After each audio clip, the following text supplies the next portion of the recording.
Hello friends, कैसे हैं आप सब। मैं सृष्टि आप सभी का ऋषि क्लासेस में स्वागत करती हूँ। आज हम क्लास 10 के एक इम्पॉर्टेंट टॉपिक प्रतिबिंब, गोलीय दर्पण तथा गोलीय दर्पण से संबंधित परिभाषाओं के बारे में अध्ययन करेंगे, जो कि हमारे एग्जाम के लिए बहुत इम्पॉर्टेंट है और यह बोर्ड एग्जाम में अक्सर ही पूछा जाता है। तो चलिए बिना हम देरी किए अपने टॉपिक पर आगे बढ़ते हैं। गोलीय दर्पण। फर्स्ट टॉपिक हमारा क्या है दोस्तों? प्रतिबिंब। तो प्रतिबिंब क्या होता है दोस्तों?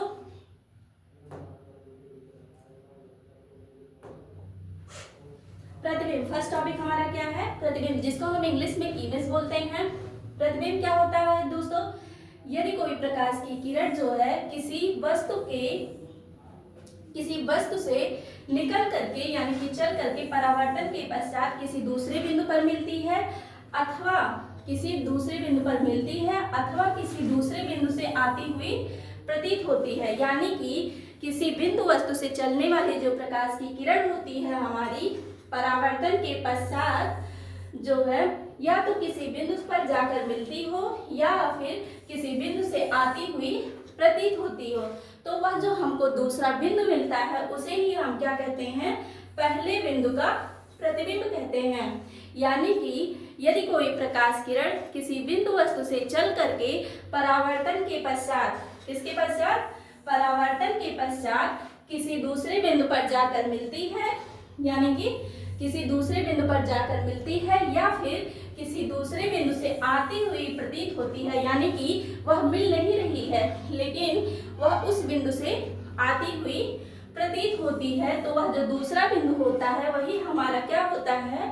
पहले बिंदु का प्रतिबिंब कहलाता है। तो दोस्तों आप लोग को समझ में आया होगा प्रतिबिंब क्या होता है। जब कोई प्रकाश की किरण किसी बिंदु वस्तु से चल करके परावर्तन के पश्चात किसी दूसरे बिंदु पर जाकर मिलती है अथवा किसी दूसरे बिंदु से आती हुई प्रतीत होती है, तो वह जो दूसरा बिंदु होता है वही हमारा क्या होता है? पहले बिंदु का प्रतिबिंब कहलाता है। प्रतिबिंब कितने प्रकार के होते हैं दोस्तों? प्रतिबिंब हमारा दो प्रकार का होता है। पहला क्या है? वास्तविक प्रतिबिंब तथा दूसरा क्या है हमारा? आभासी प्रतिबिंब। अब हम आगे अपने इस क्लास में देखते हैं दोस्तों वास्तविक प्रतिबिंब क्या होता है और आभासी प्रतिबिंब क्या होता है। तो चलिए वास्तविक प्रतिबिंब को हम क्या कहते हैं दोस्तों? Real image. रियल इमेज क्या होता है? यदि किसी बिंदु वस्तु से जो चलने वाली प्रकाश की किरणें हैं, यानी कि जब किसी बिंदु वस्तु से जो चलने वाली प्रकाश की किरण है परावर्तन के पश्चात किसी बिंदु पर वास्तव में मिलती है। कैसे मिलती है? वास्तव में। तो वह जो बिंदु मिलता है हमको वह क्या होता है? पहले बिंदु का या बिंदु वस्तु का वास्तविक प्रतिबिंब कहलाता है। यह जो प्रतिबिंब होता है इसको हम पर्दे पे नहीं प्राप्त कर सकते हैं। पर्दे पर ना प्राप्त करने का मतलब क्या होता है दोस्तों? यानी कि हम इसका इमेज नहीं बना सकते। वास्तविक प्रतिबिंब क्या होता है दोस्तों? रियल इमेज हमारा जो होता है दोस्तों, यदि किसी बिंदु वस्तु से जो चलने वाली प्रकाश की किरणें होती हैं परावर्तन के पश्चात किसी दूसरे बिंदु पर वास्तव में जाकर मिलती हैं, तो वह जो दूसरा बिंदु हमको मिलता है वह क्या कहलाता है? वास्तविक प्रतिबिंब कहलाता है। यह जो प्रतिबिंब हमारा होता है इसको हम क्या कर सकते हैं? पर्दे पर प्राप्त कर सकते हैं। पर्दे पर प्राप्त करने का क्या मतलब होता है दोस्तों? यानी कि इसका इमेज बनाया जा सकता है। और हमारा दोस्तों आगे क्या है? आभासी प्रतिबिंब। आभासी प्रतिबिंब हमारा क्या होता है दोस्तों? जिसको हम इंग्लिश में बोलते हैं वर्चुअल इमेज। वर्चुअल इमेज हमारा जो होता है दोस्तों, किसी बिंदु वस्तु से जो चलने वाली प्रकाश की किरणें होती हैं वह परावर्तन के पश्चात किसी दूसरे बिंदु से आती हुई प्रतीत होती हैं। कैसी प्रतीत होती हैं? आती हुई। ये जो किरणें होती हैं किसी दूसरे बिंदु पर जाकर मिलती नहीं है, ये किसी दूसरे बिंदु से आती हुई प्रतीत होती हैं। तो वह जो दूसरा बिंदु हमको मिलता है उसे ही हम क्या कहते हैं? उस बिंदु वस्तु का आभासी प्रतिबिंब कहते हैं। यानी कि जब किसी बिंदु वस्तु से जो चलने वाली प्रकाश की किरणें हैं हमारी परावर्तन के पश्चात किसी दूसरे बिंदु से आती हुई प्रतीत होती हैं, तो वह जो दूसरा बिंदु हमको मिलता है वही ही हमारे बिंदु वस्तु का कैसा प्रतिबिंब होता है? आभासी प्रतिबिंब होता है। यह जो प्रतिबिंब होता है हम इसको पर्दे पर नहीं प्राप्त कर सकते हैं, यानी कि पर्दे पे ना प्राप्त कर सकने का मतलब क्या होता है दोस्तों, यानी कि इसका फोटो नहीं लिया जा सकता है। तो आशा करती हूँ दोस्तों ये टॉपिक आप लोग को समझ में आया होगा। तो अब हम अपने नेक्स्ट टॉपिक पर चलते हैं। हमारा जो नेक्स्ट टॉपिक है वो क्या है दोस्तों, गोलीय दर्पण। हमारा नेक्स्ट टॉपिक क्या है दोस्तों, गोलीय दर्पण। गोलीय दर्पण क्या होता है दोस्तों, जिसको हम इंग्लिश में स्फेरिकल मिरर्स बोलते हैं। स्फेरिकल मिरर्स या गोलीय दर्पण। गोलीय दर्पण जो होता है दोस्तों, यह कांच के एक खोखले गोले का काटा गया भाग होता है, यानी कि जो हमारा गोलीय दर्पण होता है वह कांच के एक खोखले गोले का काटा गया भाग होता है। इसके एक तल पर, यानी कि इसका जो एक तल होता है उस पर पारे की कलई तथा लाल ऑक्साइड का पेंट होता है, यानी कि जो इसका एक तल होता है उस पर पारे की कलई तथा लाल ऑक्साइड का पेंट, तथा जो दूसरा तल होता है वह ही हमारा क्या होता है, प्रकाश का परावर्तन तल होता है, यानी कि उस पर जब प्रकाश किरणें पड़ती हैं तो वह परावर्तित हो जाती हैं, इसलिए उसको क्या कहते हैं, प्रकाश का परावर्तक तल होता है। तो दोस्तों गोलीय दर्पण हमारा क्या होता है, जिसको हम स्फेरिकल मिरर बोलते हैं। जैसा कि गोलीय दर्पण जो होता है हमारा, यह कांच का एक खोखला गोला होता है जिसका एक काटा गया भाग होता है, जिसके एक सिरे पर जो होती है, यानी जो एक तल होता है उस पर पारे की कलई, किस चीज की कलई लगी होती है, पारे की कलई या फिर लाल ऑक्साइड का पेंट लगा होता है, तथा जो दूसरा तल हमारा होता है वह क्या होता है, परावर्तक तल, जिससे हमारी प्रकाश की किरणें पड़ती हैं और वहां से परावर्तित हो जाती हैं। अब हम अपना इसके आगे का टॉपिक देखते हैं। गोलीय दर्पण कितने प्रकार के होते हैं दोस्तों, गोलीय दर्पण दो प्रकार के होते हैं। पहला क्या होता है, अवतल दर्पण, और दूसरा क्या होता है, उत्तल दर्पण, जिसको हम अवतल दर्पण को कॉन्केव मिरर बोलते हैं और उत्तल दर्पण को क्या बोलते हैं, कॉन्वेक्स मिरर। तो चलिए अब हम आगे अपने इन दोनों को देखते हैं। अवतल दर्पण, अवतल दर्पण को कॉन्केव मिरर। तो दोस्तों कॉन्केव मिरर क्या होता है, अवतल दर्पण वह दर्पण होता है, यानी कि जो अवतल दर्पण है हमारा वह दर्पण होता है जिसमें जो परावर्तन होता है वह किस तरह से होता है, दबे हुए तल से होता है। यानी कि जो हमारा अवतल दर्पण होता है वह दर्पण है जिसमें जो परावर्तन होता है हमारा किस तरह से होता है, दबे हुए तल से होता है, अर्थात गोले के भीतरी सतह से। यानी कि जो हमारा अवतल दर्पण होता है उसमें जो परावर्तन होता है हमारा दबे हुए तल से, अर्थात गोले की भीतरी तल से हमारा परावर्तन होता है, तथा जो उभरा हुआ तल होता है इसका, उस पर क्या होता है, पारे की कलई या फिर लाल ऑक्साइड का पेंट लगाया जाता है। तो वह जो दर्पण होता है हमारा क्या होता है, अवतल दर्पण। अब हम देखते हैं इसको फिगर से भी देख लेते हैं एक बार। जैसा कि आप लोग को इस फिगर में दिख रहा होगा दोस्तों, इसमें देख रहे होंगे आप लोग, ये जो हमारा दबा हुआ तल है यह क्या है, परावर्तक तल है, तथा जो उभरा हुआ तल है उस पर क्या लगी हुई है, कलई किया गया वह तल है। यानी कि अवतल दर्पण में जैसा कि होता है कि जो दबा हुआ तल होता है वो हमारा क्या होता है, परावर्तक तल होता है, और जो हमारा उभरा हुआ तल होता है उस पर क्या लगी होती है, पारे की कलई लगी होती है। अब हम अपने उत्तल दर्पण के टॉपिक पर देखते हैं। उत्तल दर्पण क्या होता है, जिसको हम इंग्लिश में कॉन्वेक्स मिरर बोलते हैं। तो दोस्तों उत्तल दर्पण जो होता है हमारा वह होता है जिसमें जो परावर्तन होता है वह किस तल से होता है, उभरे हुए तल से होता है। यानी कि उत्तल दर्पण में जो हमारा परावर्तन की क्रिया होती है, परावर्तन की घटना होती है, वह जो होता है किस तल से होता है, उभरे हुए तल से होता है, अर्थात जो गोले का उभरा यानी कि बाहरी तल होता है वहां से क्या होता है, परावर्तन होता है, उस तल को क्या बोलते हैं, परावर्तक तल बोलते हैं। तथा जो दबा हुआ इसमें तल होता है उस पर क्या होता है, पेंट की कलई पारे की कलई या फिर लाल ऑक्साइड का पेंट लगा होता है। चलिए हम इसको फिगर से भी देख लेते हैं एक बार। जैसा कि ये फिगर में दिख रहा होगा आप लोग को दोस्तों, इसका जो उभरा हुआ तल है वह क्या है, हमारा परावर्तक तल, तथा जो भीतरी तल है यानी कि दबा हुआ तल है उसमें क्या है, पारे की कलई या लाल ऑक्साइड का पेंट लगा हुआ है। ऐसे दर्पण को क्या बोलते हैं हम लोग, उत्तल दर्पण बोलते हैं। तो आशा करती हूँ दोस्तों आप लोगों को ये टॉपिक भी समझ में आया होगा। अब हम अपने नेक्स्ट टॉपिक पर चलते हैं। हमारा नेक्स्ट टॉपिक क्या है,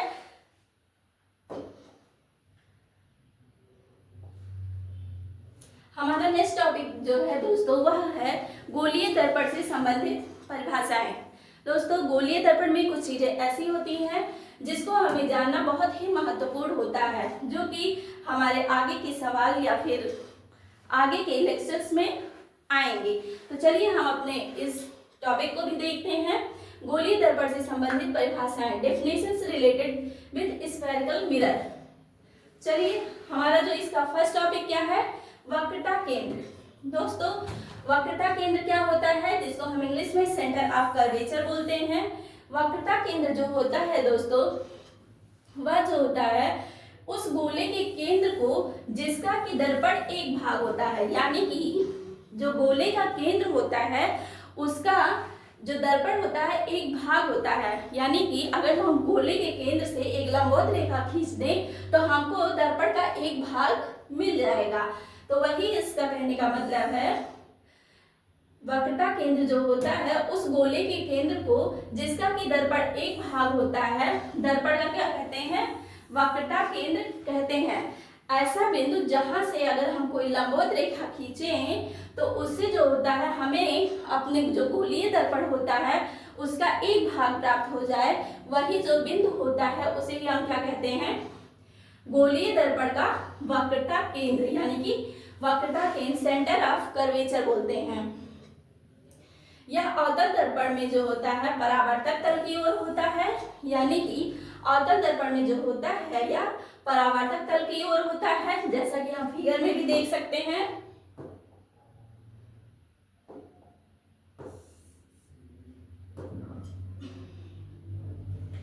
ये हमारा अवतल दर्पण है, जैसा कि आप लोग को दिख रहा होगा। ये हमारा वक्रता केंद्र है जो कहाँ पर है, हमारे परावर्तक तल की ओर है, यानी जिस साइड हमारा परावर्तक तल है वक्रता केंद्र भी हमारा उसी साइड है।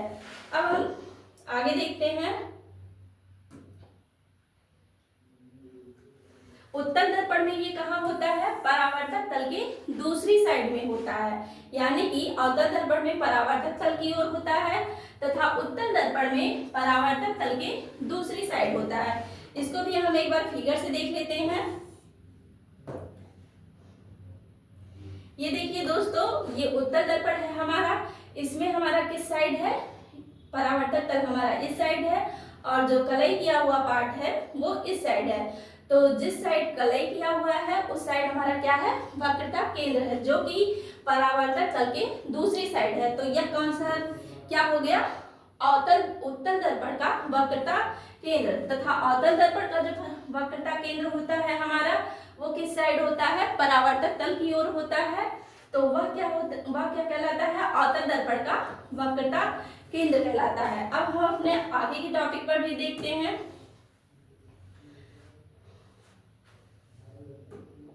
इसको हम किससे रिप्रेजेंट करते हैं, यानी किससे व्यक्त करते हैं दोस्तों, इसको हम सी से व्यक्त करते हैं, यानी कि जो हमारा वक्रता केंद्र होता है उस बिंदु को जो है हम सी से प्रदर्शित करते हैं।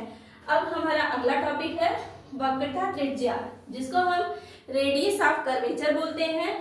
तो दोस्तों रेडियस ऑफ कर्वेचर क्या होता है, उस गोले की त्रिज्या को जिसका कि दर्पण एक भाग होता है, यानी कि जो गोले की त्रिज्या होती है उसका जिससे हमें दर्पण का एक भाग मिल जाता है उसे ही हम क्या कहते हैं, वक्रता त्रिज्या। यानी कि अगर हम वक्रता केंद्र को ध्रुव से मिलाएं तो वह क्या मिल जाता है हमको, वक्रता त्रिज्या, जिसको हम रेडियस ऑफ कर्वेचर बोलते हैं। इसको हम आर से रिप्रेजेंट करते हैं, यानी कि अगर हमको कोई सवाल हल करना है तो उसमें हम वक्रता त्रिज्या को किस अक्षर से लेते हैं आर से। अब हम इसको आपको फिगर में भी दिखा देते हैं दोस्तों, वक्रता त्रिज्या क्या होती है। जैसा कि दोस्तों आप लोगों को दिख रहा होगा, ये हमारा वक्रता केंद्र है और ये हमारा क्या है, ध्रुव है। इन दोनों को जो मिलाने वाली रेखा होती है उसे ही, उतनी दूरी को ही हम क्या कहते हैं, वक्रता त्रिज्या कहते हैं। ये जो वक्रता त्रिज्या है ये गोल, इससे हमको गोले का एक भाग मिल जाता है। इसमें भी देखिए दोस्तों, ये हमारा वक्रता केंद्र है और ये हमारा ध्रुव है। वक्रता केंद्र तथा ध्रुव को जो मिलाने वाली रेखा होती है उसे ही हम क्या, उतनी दूरी को हम क्या कहते हैं, वक्रता केंद्र, वक्रता त्रिज्या बोलते हैं। इसको हम किससे रिप्रेजेंट करते हैं दोस्तों,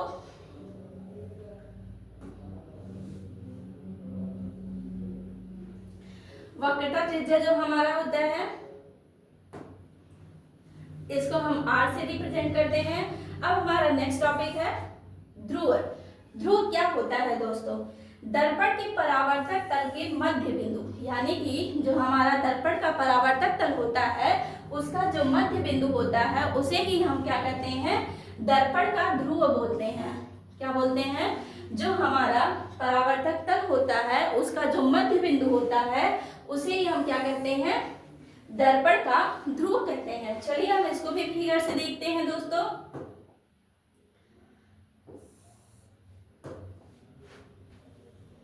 जैसा कि आप लोगों को फिगर में दिख रहा होगा, ये हमारा उत्तल दर्पण है।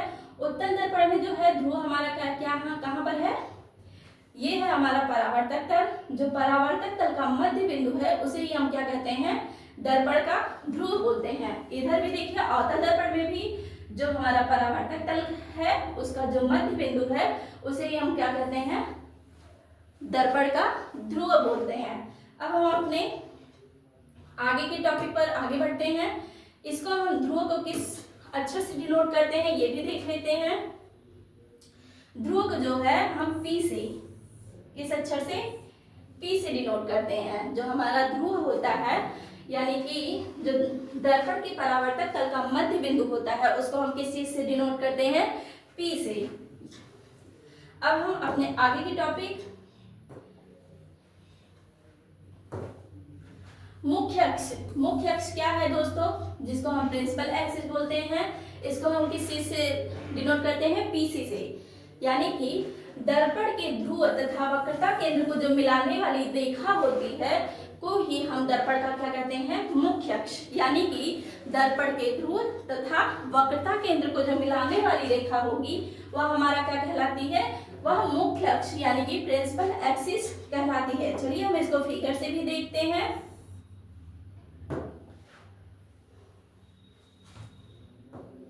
जैसा कि आप लोग को दोस्तों दिख रहा होगा, ये हमारा क्या है, ध्रुव और ये वक्रता केंद्र। इसको जो मिलाने वाली ये जो रेखा जा रही है इसी को हम क्या बोलते हैं, मुख्य अक्ष बोलते हैं। और इसमें भी देखिए दोस्तों, ये वक्रता केंद्र है हमारा और ये ध्रुव है। इसको जो ये मिलाने वाली रेखा है उसे ही हम क्या कहते हैं, मुख्य अक्ष बोलते हैं। अब हम अपने आगे की टॉपिक यानी कि दर्पण का द्वारक, यानी दर्पण का द्वारक, aperture of mirror. Aperture of mirror क्या होता है दोस्तों, दर्पण के परावर्तक तल के व्यास को, यानी कि जितना हमारा दर्पण का व्यास होता है उसे ही हम क्या कहते हैं, दर्पण का द्वारक कहते हैं। चलिए हम इसको फिगर से भी एक बार देख लेते हैं कि दर्पण का द्वारक क्या होता है।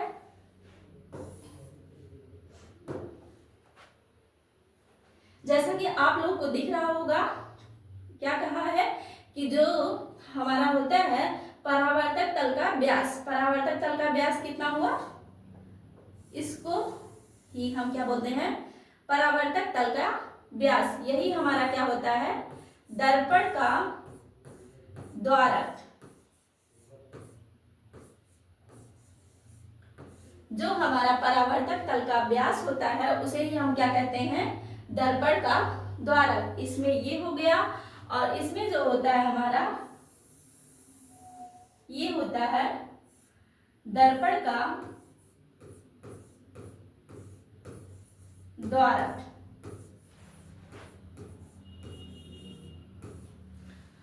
तो दोस्तों आपको दर्पण का द्वारक अब समझ में आया होगा। अब हम अपने अगले टॉपिक पर चलते हैं। हमारा अगला टॉपिक क्या है?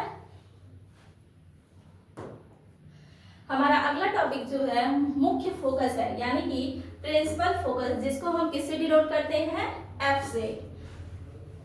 दर्पण की मुख्य अक्ष के समांतर आने वाली जो प्रकाश की किरणें होती हैं, यानी कि जो दर्पण के मुख्य अक्ष यानी कि ध्रुव तथा वक्रता केंद्र को जो मिलाने वाली रेखा है, उसके समांतर जो चलने वाली प्रकाश की किरणें होती हैं, परावर्तन के पश्चात मुख्य अक्ष को जिस बिंदु पर या तो काटती हैं, यानी कि या तो उससे वास्तव में मिलती हैं, या फिर मिलती हुई क्या होती हैं? प्रतीत होती हैं। कैसी होती हैं? या तो वो वास्तव में उससे मिलेंगी, या फिर क्या होंगी? उससे मिलती हुई प्रतीत होती हैं। तो वह जो हमको बिंदु मिलता है उसे ही हम दर्पण का क्या कहते हैं? मुख्य फोकस कहते हैं। तो दोस्तों, दर्पण का मुख्य फोकस क्या होता है, यानी कि प्रिंसिपल फोकस क्या होता है? दर्पण के मुख्य अक्ष के समांतर, किसके समांतर होनी चाहिए? मुख्य अक्ष के समांतर जो चलने वाली हमारी प्रकाश की किरणें होती हैं, वह जो होती हैं परावर्तन के पश्चात, किसके पश्चात?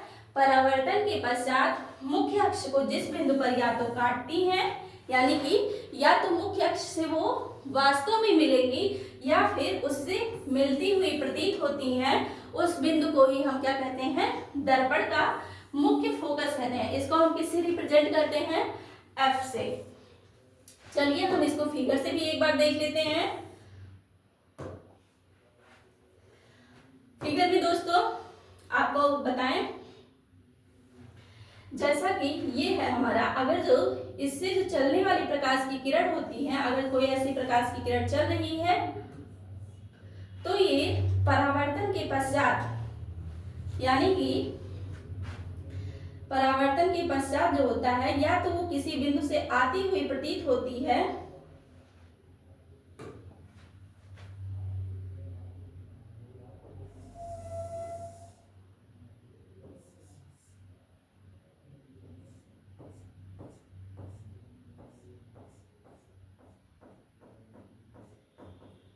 यही हमारा जो होगा वो फोकस होगा, मुख्य फोकस। इसमें आप देख रहे हैं जैसा कि ये उत्तल दर्पण है, तो उत्तल दर्पण में जो होता है वो प्रकाश किरणें जो होती है परावर्तन के पश्चात मुख्य अक्ष से क्या होती हैं? आती हुई प्रतीत होती हैं। और जो हमारा अवतल दर्पण होता है, इसमें अगर कोई प्रकाश किरण मुख्य अक्ष के समांतर चल रही है, तो वह परावर्तन के पश्चात जो होता है किसी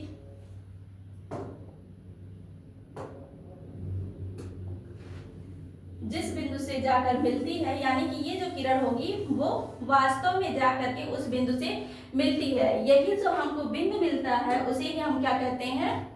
ये जो हमको बिंदु मिल रहा है उसे ही हम क्या कहते हैं? मुख्य फोकस, यानी कि एफ, जिसे हम एफ से डिनोट करते हैं। यानी कि जो मुख्य अक्ष के समांतर चलने वाली प्रकाश की किरणें होती है, परावर्तन के पश्चात जिस बिंदु पर आकर मिलती हैं, जैसा कि अवतल दर्पण में आप लोगों ने देखा होगा, और या तो जिस बिंदु से आती हुई प्रतीत होती हैं, जो परावर्तन के पश्चात ये किरण गई है, ये किस बिंदु से आती हुई प्रतीत हो रही है? पॉइंट एफ से। ये जो पॉइंट एफ हमको मिलता है उसे ही हम क्या कहते हैं? दर्पण का मुख्य फोकस कहते हैं।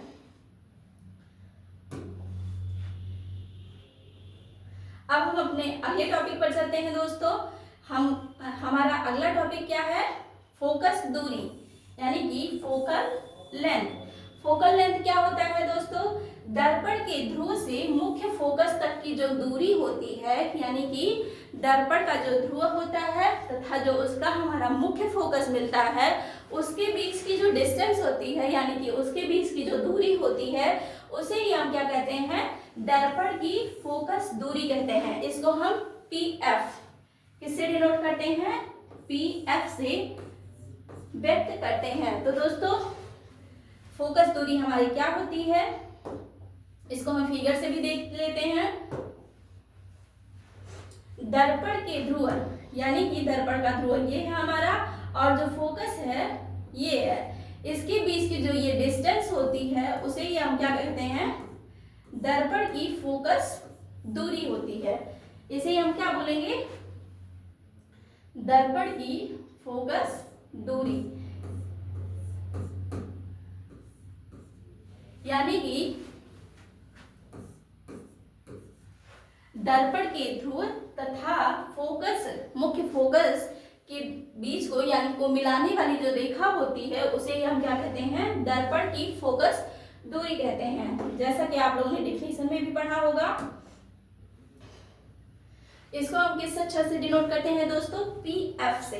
पीएफ से हम क्या करते हैं, फोकस दूरी को डिनोट करते हैं। तो दोस्तों आज हमने कौन कौन सा टॉपिक पढ़ा है, प्रतिबिंब। प्रतिबिंब क्या होता है, एक बार हम इसको पुनः जल्दी जल्दी रिवाइज कर लेते हैं।